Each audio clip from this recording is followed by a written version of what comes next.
Iba talaga ang talento ng Pinoy. Ito ang pinatunayan ng ilang Phil-Am artists sa isang musical gala night in Chicago. Slipin natin ang agenda report ni US correspondent Dong Robles. Hindi naging dahilan ang nagyayelong panahon para sa ating mga kababayan dito sa Chicago, Illinois para dumalo at saksihan ang isang musical gala night, isang benefit project para sa Kapwa Community Arts Fund. Isa sa magiging performer ay ang The Voice of New Era na si Sopronio Vasquez, kasama si Esther Hanna.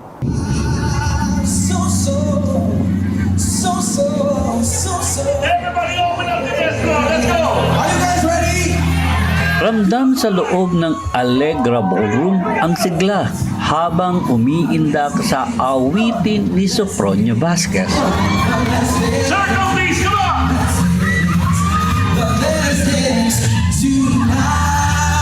Ito ang Musical Gala Night, isang benefit fundraising project para sa Community Arts Fund o CAP na binuo ng Coy Institute kasama ang Sirka Pintig at iba't ibang community partner organizations.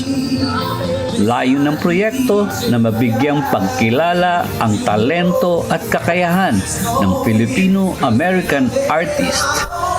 Bukod dito, hangarin din ng foundation na ma-preserve ang kulturang kinalakihan nila para sa mga susunod na henerasyon.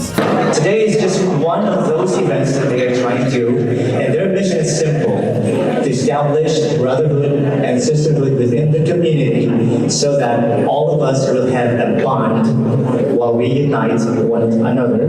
As an artist, it's really important that there is an organization, a community that supports artists, that supports any kind of art, and this benefit gala show is actually helping in a way that artists and future artists are brought together and help them, realize their true potentials. Hindi lamang si Sopronio ang naging tampok sa gabi ng pagtitipon. Ipinamalas din ni Esther Hanna ang kanyang husay sa pagtugtog ng piano.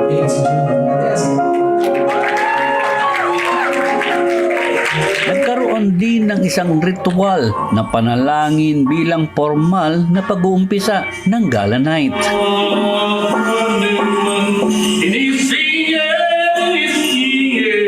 Bakas naman sa mukha ng bawat Filipino-American community ang galak at inspirasyon mula sa performances ni Sopronio, Esther Hanna at mga lokal na artist. It's really, really nice. Okay, we really love the voice of Sopronio. This brings us together.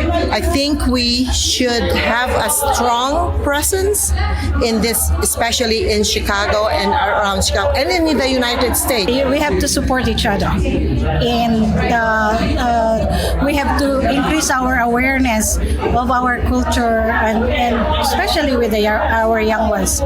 Ang musical gala night ay isang patunay na If your handshake has gotten weaker, what I'm about to tell you could save your mind. A 78-year-old Tai Chi master discovered kahit sa ang sulok ng mundo, handang magtulungan at magkaisa ang ating mga kababayan.